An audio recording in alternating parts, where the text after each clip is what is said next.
요한복음 11장 43절에서부터 44절입니다. 함께 읽겠습니다. 이 말씀을 하시고 큰 소리로 나사로야 나오라 부르시니 죽은 자가 수족을 배로 동인 채로 나오는데 그 얼굴은 수건에 쌓였더라. 예수께서 이르시되 풀어놓아 다니게 하라 하시니라. 아멘. 우리가 이 나사로에 대한 이야기의 이 전후 사건은 우리가 참 너무나 잘 알고 계신다라고 제가 생각을 합니다. 예수님께서 사랑하셨던 나사로라는 사람이 있었고, 그리고 그 나사로의 남매들이죠. 우리가 잘 알고 있는 마르다와 마리아가 같이 있었죠. 그래서 예수님께서 이 사역을 하실 때에 공생의 기간 동안에 이 나사로의 가족들과 굉장히 친밀한 관계를 오랫동안 하셨던 것 같아요. 근데 이 나사로가 이제 죽게 되었고, 우리가 알고 있는 내용처럼, 그리고 예수님이 죽기 전에 소식을 들으셨지만 죽고 나서 도착을 하시죠. 예수님께서. 그리고 나서 이 죽은 나사로를 살리게 됩니다. 죽은 지 나흘이 지나서 정말로 완전히 죽고 썩어가던 그 나사로를 다시 살리게 되죠. 그 사건을 이제 이야기를 하고 있는데, 나사로의 사건을 통해서 제가 오늘은 그 나사로의 어떤 그 부활 사건도 물론 중요하지만 오늘 말씀 제목처럼 풀어놓아 다니게 하라, 이 부분을 가지고 포커스를 맞춰서 말씀을 보려고 합니다. 우리가 알다시피 나사로가 살아났다는 것은 뭐에 대한 이야기냐? 영에 대한 이야기입니다. 항상 우리는 이야기하죠. 우리는 죽은 자들이었는데, 우리는 죽은 자들, 또 미래적으로 죽을 수밖에 없는 자들인데 예수 그리스도를 통해서 우리가 생명을 얻었죠. 그래서 이것을 우리는 뭐라고 하나님의 은혜다 이렇게 말합니다. 그러니까 사실은 우리의 모습, 나사로의 모습 동일한 거죠.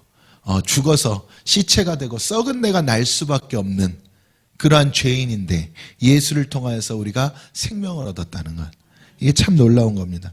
그런데 이제 죽었다는 건 뭘 이야기하냐면 묶여 있다는 거니까. 여러분, 그래서 우리가요 매일 잠자잖아요. 매일 잠을 자고 아침에 일어나잖아요. 우리가 언제 잠잡니까? 밤에 이제 어두워지면 잠을 자죠. 그리고 아침에 언제 일어나요? 이제 해가 뜰 때 일어나게 되죠. 이제 영적으로, 그림자적으로 보면은 잠은 죽음을 상징하잖아요. 잠은 죽음이고, 그리고 아침에 일어난다는 건 뭐예요? 부활이에요. 그러니까 우리는 날마다 죽고 부활하는 거예요, 사실상. 그럼 영적으로도 마찬가지입니다. 1년에 한 번 부활절만 있는 것이 아니라 1년에 한 번만 고난주간에 죽고 부활절날 부활하자가 아니라 우리는 날마다 뭐 해야 되는 거예요? 그렇죠. 죽고 부활해야 되는 거예요. 날마다 죽고 부활하는 거. 그게 사실은 신앙생활입니다. 그래서 우리가 잠잘 때 죽는다. 이 잠이 얼마나 놀랍습니까, 여러분? 우리가 수술 받을 때 수면 마취하면은 어때요? 참 깊은 잠에 빠지게 만드는 거잖아요. 칼이 내 몸을 베어도 모르잖아요, 우리가. 그 정도로 여러분, 이 잠이라는 거는요 굉장히 우리에게 중요한 건데, 근데 문제는 잠이 들었으면 반드시 뭐 해야 돼요? 깨어나야 됩니다. 반드시 깨어나. 못 깨어나면 그거는 그게 죽음인 거죠. 그래서 이것을 이제 그림자적으로 보여주는데, 근데 어쨌든 죽어 있으면 일을 합니까? 못 합니까? 잠자고 있을 때 일해요? 못 해요? 못 하죠. 동일한 겁니다. 그래서 내가 죽었다는 건, 나사로가 죽었다는 건 나사로 일할 수 없어. 생명이 묶였다는 이야기예요. 제가 좀 이따 표현을 할게요. 매였다는 이야기죠. 그러니까 우리가 알 수 있는 게, 매여 있으면, 묶여 있으면 아무것도 할 수가 없습니다. 그 신앙생활에서 가장 중요한 것이 뭐냐? 절대로 뭐 하지 말아라? 묶이지 말아라.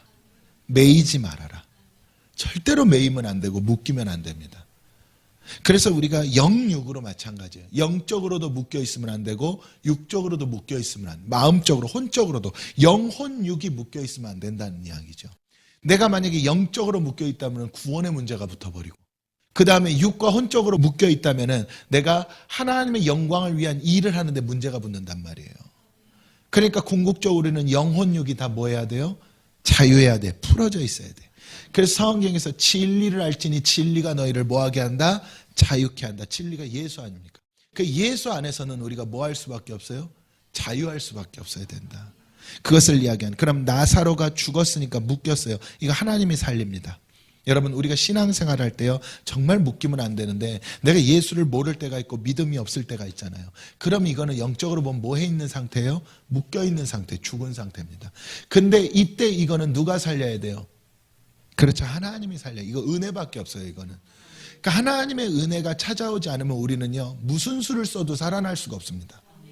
물론 이 과정에 이제 하나님의 전도에 복음을 주는 도구들이 생겨나는 거죠. 그를 위해 중보도 하게 하고 좀 말씀도 전하게 하고, 이것은 근데 놔두고 아무리 내가 중보하고 말씀을 전해도 사실은 하나님의 은혜가 없으면 살아나 안 살아나요? 안 살아납니다. 여러분, 마르다와 마리아도 은혜가 있는 사람들이었어요. 그 마리아와 마르다도 예수님을 믿고 은혜가 있는 사람들이었는데 오빠 나사로를 살리려고 별짓을 안 해봤겠습니까? 그렇지 않습니까? 그러니까 오죽하면 예수님 도착하셨을 때 뭐라 그래요? 마르다가 죽은 지 나흘이 지나서 썩은 내가 납니다. 주님, 왜 이제 오셨습니까? 마리아 마르다 둘 다 동일하게 이야기하잖아요. 일찍 오셨으면 우리 나사로가 살았을 텐데 왜 이제 오셨습니까? 그러니까 이 죽은 자를 살리는 것은 우리가 할 수가 없어요. 누가 해야 돼요? 예수.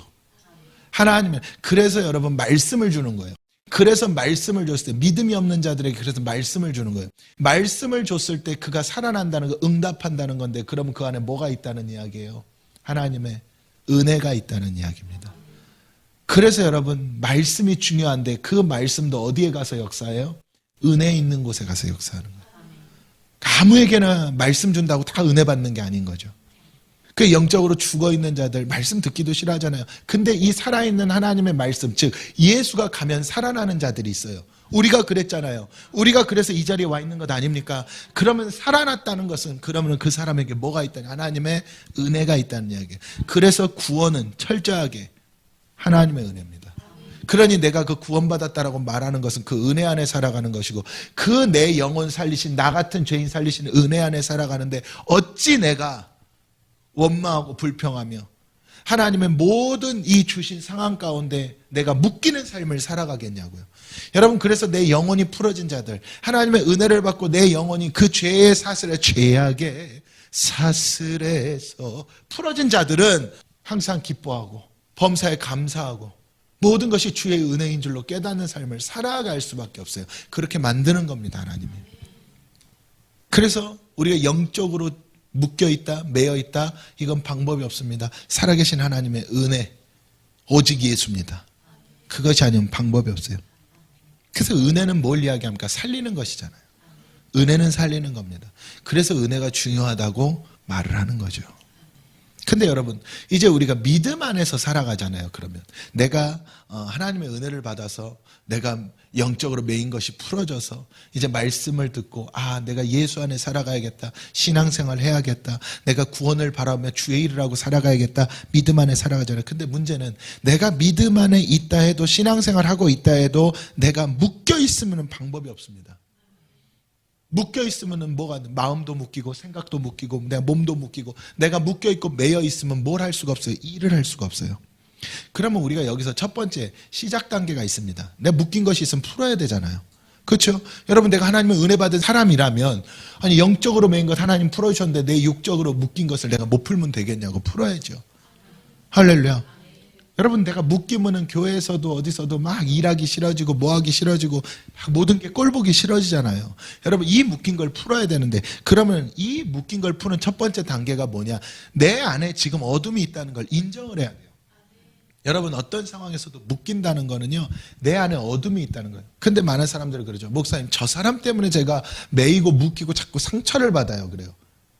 이렇게 얘기를 많이 하죠. 근데 여러분, 그 사람 때문이 아니라 내 안에 어둠이 있으니까 그 사람의 영향을 받는 거예요. 여러분, 이걸 우리는 꼭 기억을 해야 됩니다. 내 안에 어둠이 없잖아요. 성령이 충만하면 여러분, 어떤 상황 속에서 저 사람이 내게 뭐라고 한다 해도 그 말씀 가운데 내가 뭘로 받아? 은혜로 받아. 은혜로 받는다니까요. 근데 내가 내 안에 어둠이 가득하니까 누가 나에게 만약에 뭐라고라도 한마디 하면은 그게 딱 거슬려 버리는 거예요. 여러분, 이것을 우리가 꼭 기억을 해야 됩니다. 내가 묶인다는 건 이유가 없어요. 이유가 없어. 보세요, 오늘 풀어놓아 다니게 하는, 여러분, 나사로를 살렸다니까. 예수님이 나사로야 나오너라, 위대하지 않습니까? 나사로야 나오너라 그랬더니 죽은 자, 나흘이 지나서 시체가 썩어서 냄새가 나던 자가 생명을 얻고 멀쩡하게 살아나온 거예요. 근데 그 멀쩡하게 나사로가 나오는데 보니까 뭐로 동인 채로 나와요? 사람이 죽으면 그 당시 관습에 따라, 우리나라도 비슷한 관습이 있지만 뭐예요? 시체를 싸맵니다. 묵잖아요. 이게 참 특이한 거예요. 이스라엘에도 있었던, 유대인들에게 있었던 관습 문화고 희한해, 우리나라에도 있는 관습과 문화죠.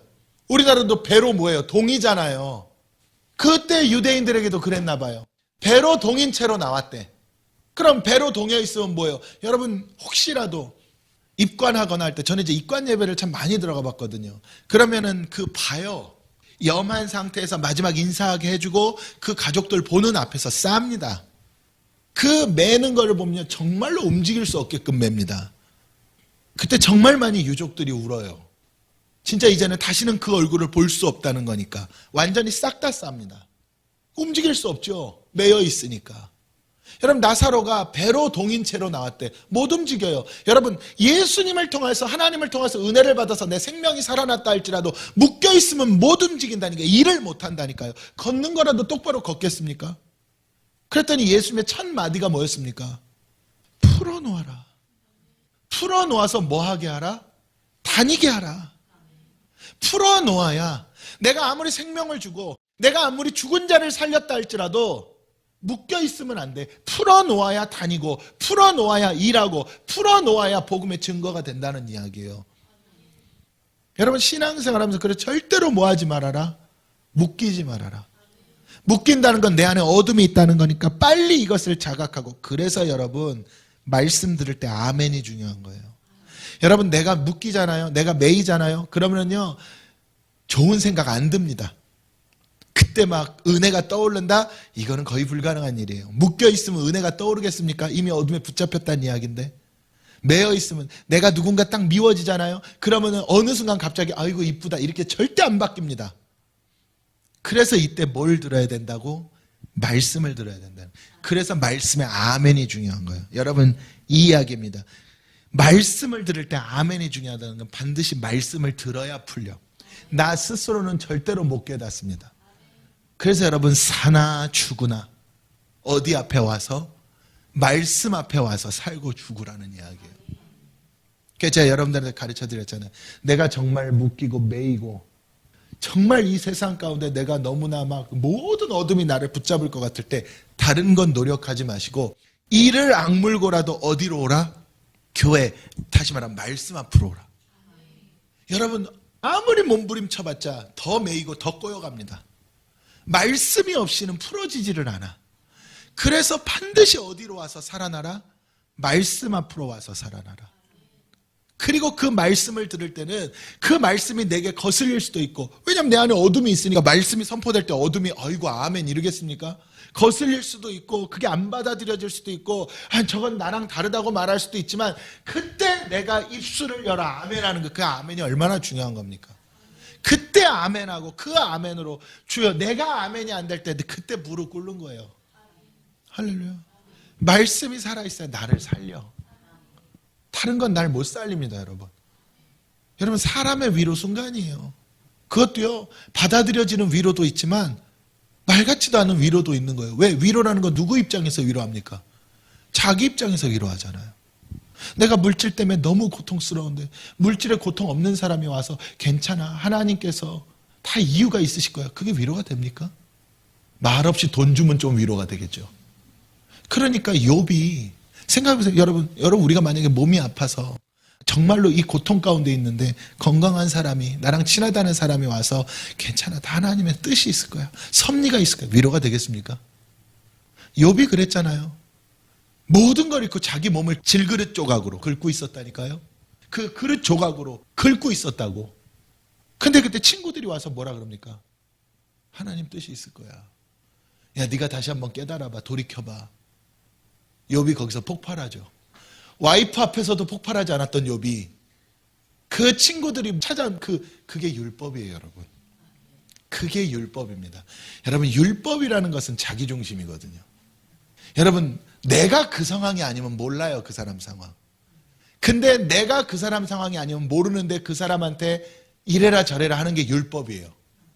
근데 물론 그 율법을 받아들이면 더 위대한 사람입니다. 만약에 욥이 그 친구들이 말했을 때 그냥 그것도 아멘으로 받았잖아요. 그럼 욥의 고난은 진짜 끝났습니다. 엘리후까지 갈 필요도 없었어요. 근데 욥은 안 받아들였죠. 그게 우리 모습입니다. 여러분 욥과 같이 위대한 사람도 그 모습에 벗어나는 게 쉽지가 않아요. 그래서 전 항상 말하죠. 영의 메시지건 그러니까 말씀이 영적인 말씀이건 율법의 말씀이건 나는 아멘 할 때 하나님 은혜를 베푸는 거예요. 아멘 할 때 은혜를 베풀어. 여러분 모든 것은 아멘을 통해 역사합니다. 그러니까 저는 항상 말이죠. 풀어놓는데 첫 번째 가장 중요한 거는 말씀이에요. 근데 여기서 중요한 게 있습니다. 말씀을 통해서 내가 풀어지려면 말씀이 나를 푸는 것 같죠. 말씀을 듣고 풀어져야 된다는 말씀이 나를 푸는 것 같잖아요. 근데 사실은 누가 먼저 내가 나를 푼다는 거예요. 그게 이게 무슨 말이냐면 근데 말씀 들으면 다 풀어질 것 같잖아요. 안 풀어지잖아요. 이게 뭐냐? 내가 나를 풀어야 돼. 여러분 이걸 꼭 기억하십시오. 말씀으로 푼다는 것은 내가 나를 푸는 거예요. 내가 그 말씀을 들었을 때 내가 당장 이 말씀이 나에게 안 와닿아도 내가 이를 악물고 내가 의지를 발동해서 아멘하고 그 말씀으로 내가 붙들리기 위해서 내가 말씀 가운데 나를 던지는 거야. 이게 요나가 그랬잖아요. 요나가 자기 때문에 뭐가 일어난 줄 알았어. 풍랑이 일어난 줄 알았어요. 그리고 나서 요나가 뭐라 하니까 나를 바다에 던지라 그러죠. 여러분 요나는 알았던 거예요. 누가 거기 던져지고 싶은 사람이 있겠습니까? 풍랑 가운데 아무도 없어요. 근데 그 풍랑이 누구 때문인지를 깨달았어? 나 때문인 줄을 깨달은 거야. 근데 그렇다고 해서 내가 육신을 갖고 있는 어떤 사람이 거기 던져지고 싶겠어요? 근데 아니에요. 요나는 근데 뭐라 그래? 아니야, 나를 던져라. 이게 말씀 가운데 이거는 의지 발동이 있어야 됩니다. 물론 하나님의 은혜도 필요하지만 그래서 여러분 내가 나를 푼다는 이야기가 그거예요. 말씀은 내게서 안 나옵니다. 근데 제가 아까 서두에 말씀드렸죠. 내가 어둠에 붙잡혔다고 내가 묶였을 때 매였을 때 말씀 앞으로 오는 건 누가 와야 돼요? 내가 와야 됩니다. 내가 와야 돼. 무조건 내가 와야 돼. 여러분 예수님 사건 가운데 그 사건이 있었죠. 예수님이 설교를 하시는데 중풍병자 걸린 친구의 침상째로 들고 친구들이 지붕을 뚫고 내린 사건이 있었잖아요. 그러면 그 중풍병 걸린 친구는 어떤 일이 있어도 자기 스스로 갈 힘이 없어요. 여러분 베데스다 연못가에 38년 된 병자가 예수님께 뭐라 그랬습니까? 물이 동할 때마다 나를 넣어주는 자가 아무도 없어서 내가 못 들어갔다 그랬잖아요. 움직일 수가 없으니까. 그래서 제가 그랬죠. 베데스다 못가에 그 못가의 병자들 중에 누가 제일 많이 치료받았겠냐고. 제일 안 아픈 사람이. 물이 동할 때 한 사람이 치료를 받는데 그럼 누가 제일 먼저 뛰어들어가겠어요? 제일 건강한 사람이. 근데 이 38년 된 병자는 다행히도 누구를 만났어? 예수를 만났고. 이 38년 된 병자의 복은 뭐예요? 38년을 거기서 버텼다는 거예요. 그리고 중풍병자, 지붕을 뚫고 내려왔던 중풍병자는 누구의 의지 때문에? 친구들의 은혜예요. 여러분 말씀이라는 거. 그러니까 여러분 예수님 만났던 자들 한번 기억해 보세요. 예수님이 그냥 찾아간 자들도 물론 있었겠으나 다윗의 자손 예수여 나를 불쌍히 여기소서. 니고데모도 찾아와요 예수를. 여러분 말씀이라는 건 어떤 상황 속에서 말씀은 우리를 풀어줄 수 있습니다. 그 능력이 있어요. 근데 그 능력을 얻으려면 그 말씀의 능력을 받으려면 어쩔 수 없습니다. 내가 움직여야 돼요. 이게 아멘의 신앙이라 그러는 거예요. 할렐루야. 이게 아멘의 신앙. 여러분 내가 들었을 때 저거 아닌데 아니에요. 아멘 할 때 역사한다니까. 때로는 그래서 그렇잖아요. 말씀이 나가면 때때로는 뭐 저한테 누군가가 상담을 하거나 그랬을 때 정말로 그 메시지를 줬을 때 아멘 하는 곳에 역사하는 거예요. 아멘 하는 곳에. 제가 아까 그래서 그 말씀 드린 거예요. 율법도 내가 받으면 역사한다니까요. 말씀이 아니라 만약에 교회 안에서도 이렇게 했는데 누가 나한테 뭔가를 지적했다고 칩시다. 기분 좋을 사람이 있어요? 없어요? 없잖아요. 기분 좋을 사람 아무도 없잖아요. 근데 그때 그래. 내가 그 율법이라도 아멘하고 받으면 여러분 내게 얼마나 귀하게 역사하는 줄 아십니까? 근데 우리는 다 뭐라 하는지 아세요? 지가 하나님이야? 지가 목사님이야? 이런단 말이죠. 아니에요 여러분. 내 옆에 있는 사람도 예수라니까요. 제가 그랬잖아요. 내 옆에 있는 사람도 예수예요. 여러분 생각해보세요. 예수님 그랬잖아요. 두세 사람 내 이름으로 모여야 내가 함께한다 그러는데 그럼 이 자리에 모인 여러분들 다 각자가 예수의 이름으로 모인 것 아닙니까? 예수 아니에요 예수? 그러면 그 가운데서 은혜가 나오는 건데 근데 우리는 다 스스로 그러잖아요. 저 사람 얘기하는 건 안 듣는단 말이죠. 저 사람보다 내가 옳다는 거죠. 그러니까 여러분 풀리질 않는 거예요. 늘 묶이는 삶을 살 수밖에 없어. 그래서 여러분 먼저 내가 나를 뭐하라? 풀어야 됩니다. 두 번째로는요. 늦기 전에 풀어야 돼요. 여러분 에베소서에 보면 이런 말씀 나와 있는 거 아시죠?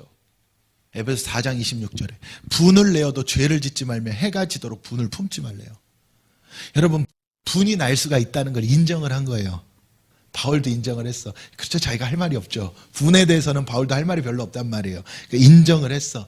근데 내가 분이 날 수는 있지만 그 분이 뭘로 옮겨지지 말으라는 이야기예요. 액션으로 옮겨지지 말으라는 이야기예요. 그 참 세상에서도 그런 말 하잖아요. 감정이 태도가 되지 말으라고. 그 말이 저는 되게 성경적인 내용 같더라고요. 근데 여러분, 분을 내어도 죄를 짓지 말래요.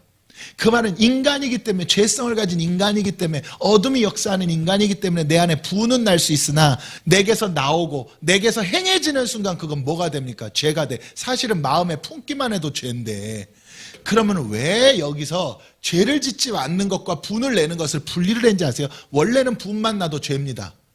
원래는 내 안에 품기만 해도 죄니까. 근데 여기서 바울이 이야기한 건 이거예요. 뭐냐면 내가 스스로 분이 났는데 내가 이것을 내가 지금 죄를 짓는구나를 깨닫고 내가 이 분을 해결하기 위해서, 풀기 위해서, 내가 지금 내인 걸 풀기 위해서 나 스스로 막 몸부림칠 때, 그때는 그러면 누구만 깨지면 회복이 돼요. 나만 깨지고 바뀌면 회복이 되잖아. 근데 내가 이 분을 가지고 표정과 말과 행동으로 내 옆 사람들한테 다 영향을 줘버려. 그러면은 이게 왜 문제가 되냐? 이제 이렇게 되면은 나 혼자 해결이 아니라 이 사람들한테까지 다 내 죄를 나눠줘 버린 거야, 죄를. 여러분, 제가 그러잖아요. 내가 기분 나쁘면 벌써 교회에 올 때 인상 팍 쓰고, 예를 들어서 온다고 칩시다. 인상 팍 쓰고, 그러면 그거 보는 사람이 어때요? 기분 좋아요, 나빠요? 같이 나빠. 그럼 자기가 묶여있는 걸 누구한테 지금 같이 나눠버린 거예요? 내 옆 사람한테 나눠버린 거야. 이 죄를 짓지 말라는 이야기예요, 여러분. 여러분, 제가 제 감정 따라서 목회를 한다면 어떻게 되겠습니까? 제가 제 기분이 좋을 때는 막 여러분들 사랑하고 어떤 죄를 지어도 괜찮습니다. 사랑하는 성도 여러분, 우리 모두 죄인다. 이러고, 내가 기분 나쁘고 내가 좀 스트레스 받을 때는 누가 죄 지으면은 나가! 아니, 그럴 리가 없지만, 그렇다면은, 그럼 목회가 안 되는 거예요. 그러니까 인간이기 때문에 혈기는 올라올 수 있고, 내 안에 안 좋은 것이 올라올 수 있으나, 내 안에서 해결을 해야 됩니다. 그게 밖으로 나가기 전에 해결을 해야 돼요. 근데 여기서 또 한 가지 착각하는 게 있어. 그냥 혼자 꾹 참고 있으면 그게 해결된 줄 알아. 아니에요. 뽑아야 된다니까, 여러분. 뽑아야 돼요. 뽑아야 돼. 여러분, 어둠을 내 안에 가둬놓고 내가 참는 건 한계가 있습니다. 그건 인내가 아니에요. 그 어둠이 계속 자란다니까요. 그래서 제가 그러잖아요. 뭐든지 바꾸려면 작심삼일이라도 10번, 100번, 1000번 하면 바뀐다고. 그리고 또 뭐라 그럽니까? 에베소 4장 20절 하반절에 해가 지도록 분을 품지 말래요. 여러분, 해가 진다는, 어둠이 해가 진다는 거는. 그러니까 이 내가 분을 품은 걸 어디에게 넘기지 말라는 이야기예요? 어둠에게 넘기지 말라는 이야기예요. 인간이기 때문에, 연약성이기 때문에 순간 올라올 수 있으나 그 먹이를 통해서 어둠에 집 만들어주지 말라는 이야기예요. 그래서 내가 혈기가 나고 분을 품었어도 내가 할 수 있다면 늦기 전에 풀어야 돼. 최대한 빠르게. 그래서 제가 그러잖아요. 이전 것은 지나갔으니 보라 새 것이 되었다. 이게 뭐냐? 그 지난 것 갖고 매이면 안 돼. 지난 것 갖고. 그래서 서로 부부들 같은 경우에도, 아니면 뭐 가족들, 친구들 같은 거 싸우잖아요, 서로. 싸울 때 제일 안 좋은 게 뭔지 아십니까? 지난 것 끄집어내는 거. 물론 사람마다 그게 너무 커서 계속 기억에 남아있을 수는 있습니다. 그 남아있는 것과 내가 그걸 가지고 또다시 입 밖으로 꺼내서 그것을 율법화시키는 건 다른 이야기예요. 그러니까 이 사람은 이미 변하고 싶은데도 못 변해. 내가 자꾸 변하지 말라고 그 과거를 주입시켜. 너 예전에도 그랬잖아. 너 몇 년 전에도 그랬잖아. 이렇게 한단 말이야. 그리고 또 그때 안 좋았던 기억 계속 가지고 있어. 그 기억이 안 없어진대. 그러니까 안 없어진다는 건 어둠이란 이야기잖아요. 그럼 뭐가 내게 숙제예요? 그걸 뽑는 게 숙제야. 할렐루야. 그래서 여러분, 늦기 전에 풀어야 됩니다. 이게 뭐예요? 에베소 4장 27절, 제가 굉장히 좋아하는 성경 구절 중에 하나인데, 마귀에게 틈을 주지 말래잖아요. 그런 틈들을 마귀는 끊임없이 우리에게 노린다는 거예요. 내가 품는 마음 하나, 품는 생각 하나, 여기에 역사한다는 거죠. 그래서 율법이 무서운 거예요, 여러분. 마지막으로 풀어놓는 것.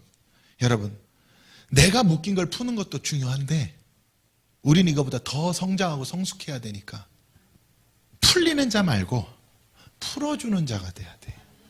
여러분, 나 혼자 풀리는 자, 여기에 머물러 있으면 안 됩니다. 뭐 한 자가 되라? 풀어주는 자. 가서 그냥 당신 묶였어? 내가 풀어줘? 이렇게 하라는 뜻이 아니에요, 여러분. 풀어줄 수 있는 첫 번째 단계가 뭔지 아십니까? 그래서 기도하는 거예요. 그래서 기도하는 거예요. 내가 만약에 믿음이 없는 사람에게 믿음을 주고 싶다. 그럼 가서 바로 예수 믿으시오. 들어요, 안 들어요? 정말 거기서 듣는 사람은 하나님의 은혜가 넘치고 넘쳐서 때가 다 됐는데 내가 딱 그 타이밍에 맞은 거야. 근데 대부분 안 듣습니다. 왜 안 들어요? 죽어 있잖아, 지금. 제가 아까 그랬잖아요. 영적으로 죽어 있다고. 죽어 있는데 말씀 준다고 바로 안 살아난다니까. 그래서 이때 뭐가 필요한 거예요? 기도. 그래서 기도하는 거예요. 그 사람을 위해서. 그러니까 제가 늘 이야기하잖아요. 왜 중보기도가 중요하냐. 여러분들이 정말로 같이 구원의 길을 가고 싶은 사람이 있습니까? 정말로 그들 위해 기도하라고. 눈물로 기도하라고. 중보하라고. 그냥 때 되면 되겠지. 죽어있는 사람이 어떻게 때 돼서 자기 혼자 일어납니까? 기도하시라고. 그 기도가 길이 된다니까. 여러분, 세례요한 없었어도 예수님 이 땅 오셔서 역사하시는 거 지장 없어요. 근데 왜 하나님은 세례요한을 길 만들었겠어? 그게 하나님 방식이에요, 여러분. 그래서 기도하는 게 기도.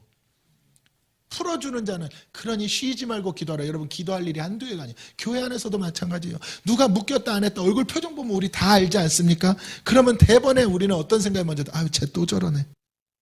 그 모습 볼 때 진짜로 그 사람 위해서 기도해 봤어요? 내 가족 기도하듯이 기도해 봤냐고. 그냥 아유, 피하고 말지.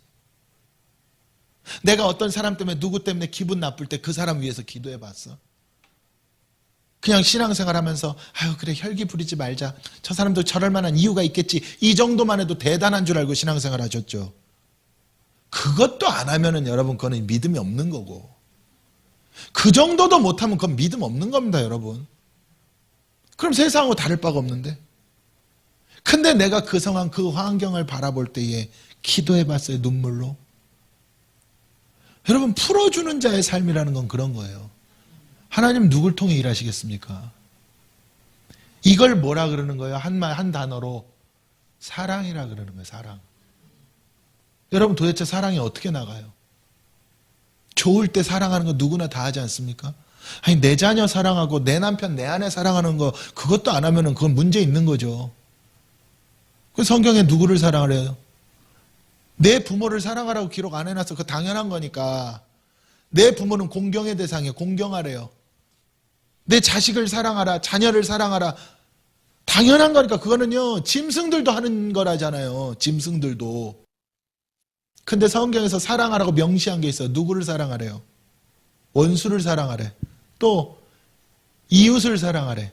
근데 이웃을 그냥 사랑하는 게 아니라 어떻게 사랑하래요? 내 몸과 같이 사랑하래. 이 사랑을 얘기했던 거예요. 근데 우리는 믿음 생활하고 신앙 생활 한다 그래도 원수는 여전히 원수고, 잠깐 괜찮아지면, 그 사람이 괜찮아지면 나도 괜찮아져. 근데 또 그 사람이 살살 나를 긁는 것 같고 좀 뭔가 마음에 안 들으면 나도 또 안 좋아져. 여러분, 왜 남 때문에 내가 묶입니까? 막 스트레스 받는다고? 여러분, 그거 다 어둠의 핑계일 뿐이에요. 아니, 묶이지 말으라고 풀어놓아야 하나님이 일한다 그러는데 왜 환경 때문에, 상황 때문에, 저 사람 때문에 내가 묶이냐고. 그 환경이나 사람을 볼 때 내가 묶이는 것이 아니라 그냥 그들을 국률하게 봐주면 내가 안 묶인다니까요. 근데 우리는 거기에 온갖 스트레스 받아가지고 내가 묶여가지고 막 이러고 있으니, 그러다가 말씀을 듣는데 말씀이 당신이 죄인이다 그러면은 뭐라 그래? 왜 나만 갖고 그러니? 그럼 너만 갖고 그러지 누구만 갖고 그럽니까? 신앙은 내 생명의 문제인데. 안 그래요? 제가 그랬잖아요. 원수를 사랑하라. 누구 때문에? 나 때문에, 나 때문에. 원수에 대한 미움과 온갖 마음을 갖고 있으면 그 분과 화가 내 안에서 자리 잡아 그게 귀신의 집대니까. 나 때문에 사랑하라는 거고, 나 때문에 용서하라는 거고, 나 때문에 기도하는 거예요. 나 때문에. 할렐루야. 이거 마음에 안 들고 저거 마음에 안 들고, 이거 시기 질투하고 저거 시기 질투하고, 이렇게 묶임 투성이잖아요. 이거 다 풀어놔야 됩니다, 여러분. 이거 안 풀어놓으면요, 내가 살아난 게 의미가 없어요. 의미 있습니까? 예전에 어떤 분이 뭘 상담을 하시면서 어렸을 때에 이 부모님에 대한 상처가 있는 거예요. 용서가 안 된다는 거예요. 어렸을 때 쌓여온 게 있을 수 있잖아요. 그래서 제가 그랬어요. 부모님에 대한 은혜는 그분이 내게 뭘 해주고 뭘 살갑게 하고 가까이 하고 그게 문제가 아니라 생명 준 걸로 끝난 거라 그랬어요. 부모님은 그 부모님 때문에 내가 존재하는 거니까 이유를 불문하고 생명 주신 걸로 끝이다. 처음엔 잘 받아들이지 못하더라고요. 그래서 제가 또다시 얘기했어요. 내가 그 부모님 때문에 이 땅에 태어났고 그 생명을 얻었기 때문에 구원받을 수 있게 됐는데 어떤 것도 더 바랄 필요가 없다. 그것만으로 뭐의 대상이다? 부모님은 공경의 대상이다. 그게 성경이라 그랬어요. 그리고 놀라운 건 그렇게 공경했을 때 하나님은 누구를 축복한대? 자녀를 축복한대. 그 부모님을 축복하는 게 아니라 네가 그렇게 부모님을 공경할 때 뭐 한대? 네가 이 땅에서 잘 되고 장수한대. 이게 하나님 섭리라 그랬어요. 여러분, 우리는 꼭 기억해야 됩니다. 신앙생활에서 말씀이 내게 찾아온 거는 누구 살리기 위함이에요? 나 살리기 위함이에요. 내 은혜입니다. 내 은혜. 할렐루야. 그 절대로 여러분 어떤 상황에도 묶이지 마십시오. 매이지 마십시오. 풀어야 됩니다. 여러분도 스스로 묶이지 마시고 푸시길 원하고 또 나아가서는 내 주변 어떤 누구라도 내가 풀어주는 자 되십시오. 이거는 말로 풀어주는 것 아니에요. 내가 조언해서 풀어주는 것 아니에요. 오히려 더 스트레스입니다. 그거는 정말 기도해주고 사랑주고 그리고 그 모습을 통해서 또다시 나를 바꾸고. 할렐루야. 저는 그런 위대한 역사가 있기를 주님의 이름으로 축원합니다.